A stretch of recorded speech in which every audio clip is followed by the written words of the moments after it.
नमस्कार फ्रेंड्स, कैसे हैं आप सब। आशा करती हूँ सभी बहुत अच्छे होंगे। मैं पूजा वेलकम करती हूँ आप सभी का आपके अपने यूट्यूब चैनल अंकित वास्तु ज्ञान में। फ्रेंड्स, क्या आप लोग जानते हैं शनिदेव को ग्रहों का राजा कहा जाता है।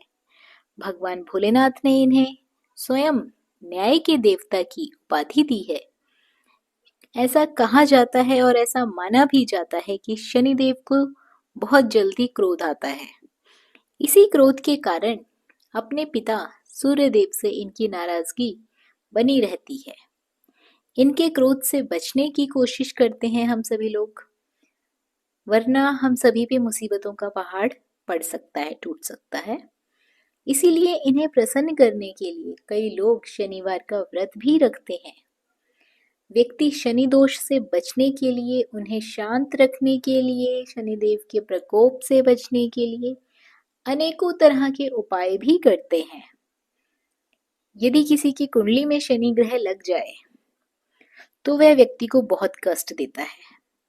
लेकिन जो लोग शनिदेव की श्रद्धा भाव से, भक्ति भाव से पूजा आराधना करते हैं, उनके व्रत करते हैं, नियमित रूप से उन्हें तेल अर्पित करते हैं, सरसों के तेल का दीपक जलाते हैं, शनिदेव उन पर प्रसन्न होते हैं और उनके दोष उन्हें नहीं लगते हैं। साथ ही शनिदेव की कृपा उन पर हमेशा बरसती है। शनि जब कुंडली से जाता है तो मनुष्य को कुछ ना कुछ देते हुए जाता है। यदि आप लोगों ने अच्छे कर्म किए हैं, शनिदेव की पूजा की है, तो अच्छी चीजें देके जाता है, कोई खुशखबरी देके जाता है। लेकिन यदि किसी ने शनिदेव की पूजा नहीं करी, कभी तेल नहीं चढ़ाया, कभी दीपक नहीं जलाया, तो उस व्यक्ति को शनि का प्रकोप झेलना ही पड़ता है। साथ ही शनिवार के कुछ लोग नियमित रूप से व्रत भी रखते हैं। यदि आप लोग व्रत ना रख पाए तो उन्हें शनिवार के दिन तेल अर्पण जरूर करें। शनिवार के दिन कुछ उपाय किए जाते हैं, उसका वीडियो मैंने अलग से बनाया हुआ है, लिंक आपको डिस्क्रिप्शन बॉक्स में दे दिया जाएगा, आप वहां से चेक कर सकते हैं। इसके साथ ही शनिदेव के व्रत यदि आप नहीं कर पाए, मैं फिर बता रही हूँ, आपको कथा जरूर सुननी चाहिए। आप पूजा कर लें, कथा सुन लें, तो भी आपके ऊपर शनिदेव की कृपा बनी रहेगी। क्योंकि ऐसा माना जाता है कि यदि आपका स्वास्थ्य ठीक नहीं है, आप शनिवार के व्रत ना रख पाए, तो आप पूजा करके कथा श्रवण कर लें, कथा सुन लें, तो आपको पुण्य फलों की प्राप्ति होती है, शनिदेव का आशीर्वाद प्राप्त होता है। तो चलिए फ्रेंड्स, कथा शुरू करते हैं। कथा को अंत तक जरूर सुनिएगा। आशा करती हूँ ये कथा आपको पसंद आएगी। पसंद आए तो वीडियो को लाइक और शेयर जरूर करें। और यदि आप हमारे चैनल पर पहली बार आए हैं, पहली बार ये कथा सुन रहे हैं, इस तरह की जानकारियां आपको भी अच्छी लगती हैं, तो चैनल को सब्सक्राइब अवश्य कर लें। कथा कुछ इस प्रकार है। एक बार सभी 9 ग्रहों सूर्य, चंद्र, मंगल, बुध, बृहस्पति, शुक्र, शनि और राहु केतु में बहस हो रही थी कि कौन सा ग्रह सबसे बड़ा है। सब आपस में लड़ने लगे। तभी सभी देवराज इंद्र के पास पहुंच गए। इंद्र भी दुविधा में पड़ गए कि इस स्थिति में क्या निर्णय दें। परंतु उन्होंने सभी ग्रहों को सुझाव दिया कि पृथ्वी पर राजा विक्रमादित्य ही इसका फैसला कर सकते हैं, क्योंकि वो बहुत ही न्यायप्रिय राजा हैं। अब सभी ग्रह पृथ्वी पर राजा विक्रमादित्य के पास चले गए और उन्हें अपने आने का कारण बताया। राजा भी उनकी समस्या को सुनकर बहुत परेशान हो गए। उनका चिंतित होना भी लाजमी था, क्योंकि जिसको भी किसी से छोटा बताए वही गुस्सा कर जाए। अब राजा काफी सोच विचार में पड़ गए। सोच विचार करके उन्होंने एक उपाय निकाला। उन्होंने स्वर्ण, रजत, कांस्य, पीतल, शीशा, रागा, जस्ता, अभ्रक और लोहा, इन 9 सिंहासन का निर्माण करवाया। उन्हें उपयुक्त क्रम में रख दिया गया और सभी ग्रहों से निवेदन किया कि वे अपने अपने क्रम अनुसार सिंहासन पर आसन ग्रहण करें। शर्त रखी गई कि सबसे अंतिम में सिंहासन पर जो आसन ग्रहण करेगा वही सबसे छोटा माना जाएगा, जिसकी वजह से शनिदेव सबसे बाद में आसन प्राप्त कर सके और सबसे छोटे कहलाए। क्रोध के आवेश में आकर शनिदेव ने सोचा कि राजा ने ये सब जानबूझकर किया है। कुपित होकर राजा से कहा कि राजा, तू मुझे नहीं जानता।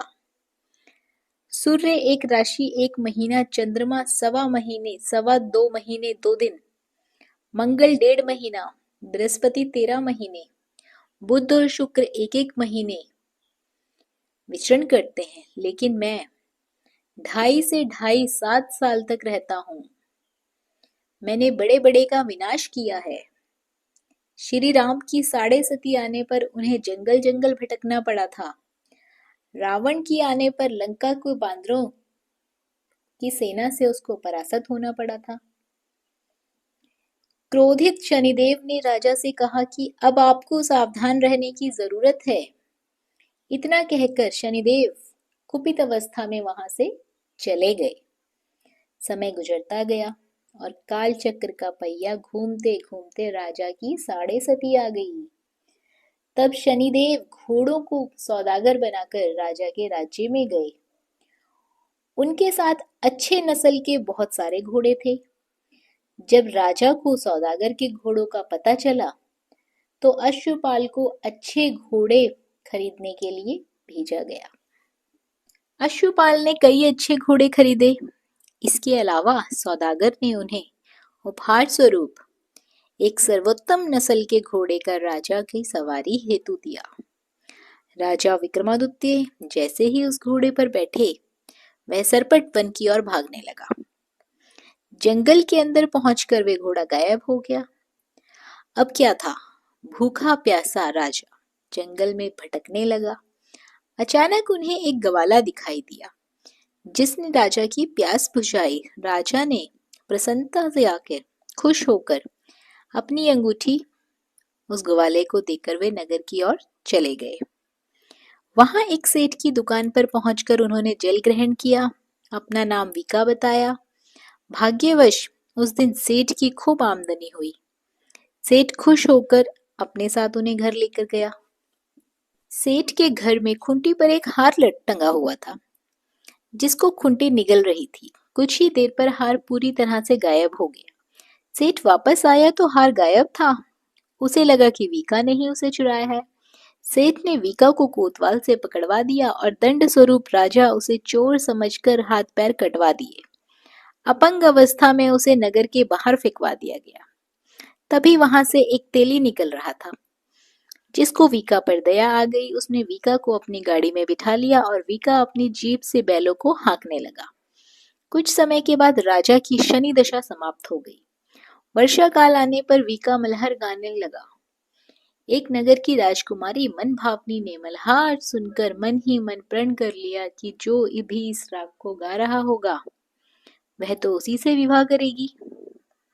उन्होंने दासियों को उसे खोजने के लिए भेज दिया, परंतु वापस आकर सभी ने उसे बताया कि वह एक अपंग आदमी है। राजकुमारी यह जानकर भी नहीं मानी और अगले दिन वह अनशन पर बैठ गई। जब लाख समझाने पर राजकुमारी नहीं मानी, तब राजा ने उस तेली को बुलवा भेजा और वीका से विवाह की तैयारियां शुरू करने को कहा। वीका से राजकुमारी का विवाह हो गया। एक दिन वीका के स्वप्न में शनिदेव ने आकर कहा कि देखा राजन, तुमने मुझे छोटा बताकर कितना दुख झेला है। राजा ने क्षमा मांगते हुए हाथ जोड़कर कहा कि हे शनिदेव, जैसा दुख मुझे दिया है वैसा किसी और को मत देना। शनिदेव इस विनती को मान गए और कहा कि मेरे व्रत और कथा से तुम्हारे सारे कष्ट दूर हो जाएंगे। जो भी नित्य मेरा ध्यान करेगा, चींटियों को आटा डालेगा, उसकी सभी मनोकामनाएं पूर्ण होंगी। शनिदेव ने राजा को हाथ पैर वापस दिए। दूसरे दिन राजकुमारी की जब आंख खुली तो वह आश्चर्यचकित हो गई। वीका ने मन भावनी को बताया कि वह उज्जैन का राजा विक्रमादित्य है। मन भावनी खुशी से फूले नहीं समा रही थी। राजा और नगरवासी सभी अत्यंत प्रसन्न हुए। सेठ ने जब ये बात सुनी तो पैरों पर गिरकर क्षमा मांगने लगे। राजा ने कहा कि ये सब मुझे शनिदेव के प्रकोप से प्रभाव से हुआ था, इसमें किसी का कोई दोष नहीं है। सेठ ने निवेदन करते हुए कहा कि मुझे शांति तभी मिलेगी जब आप मेरे घर चलकर भोजन ग्रहण करेंगे। सेठ ने कई प्रकार के व्यंजन से राजा का सत्कार किया। जब राजा भोजन कर रहे थे तभी जो खूंटी हार निकल कर गई थी, वही खूंटी अब हार को उगल रही थी। सेठ ने अनेक मोहरे देकर राजा का धन्यवाद किया और अपनी कन्या श्री कुंवारी से प्राणी ग्रहण करने का निवेदन किया। राजा ने सहर्ष स्वीकार कर राजा अपनी दोनों रानियों मनभावनी और श्री कुंवारी को लेकर उज्जैन नगरी लौट गए। सारे नगर में दीपमाला और खुशी मनाई गई। राजा ने घोषणा करते हुए कहा कि मैंने शनिदेव को सबसे छोटा बताया था, लेकिन असल में सबसे सर्वोपरि तो वही है। तब से सारे राज्य में शनिदेव की पूजा और कथा नियमित रूप से होने लगी। सभी लोग उनकी पूजा करने लगे, कथा सुनने लगे। सारी प्रजा के बीच खुशी और आनंद का वातावरण बन गया। शनिदेव के व्रत की कथा जो भी व्यक्ति सुनता है या पढ़ता है, उसके सभी दुख दरिद्र दूर हो जाते हैं। शनिदेव की उन पर कृपा बनी रहती है। तो फ्रेंड्स, आशा करती हूँ ये कथा आपको पसंद आई होगी। उम्मीद करती हूँ कि शनिदेव की पूजा भी आप भी लोग भी करेंगे, ताकि हम सबके कष्ट दूर हो सके। शनिवार के दिन सरसों का तेल शनिदेव को अर्पित किया जाता है।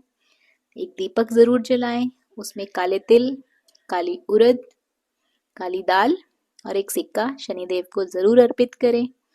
ऐसा करने से शनिदेव के प्रकोप से बचा जा सकता है। अन्य उपायों के लिए आप हमारी दूसरी वीडियो देख सकते हैं। तो फ्रेंड्स, वीडियो को लाइक और शेयर करना बिल्कुल ना भूलिए। साथ ही चैनल पर पहली बार आए हैं तो चैनल को सब्सक्राइब कर लीजिए। धन्यवाद।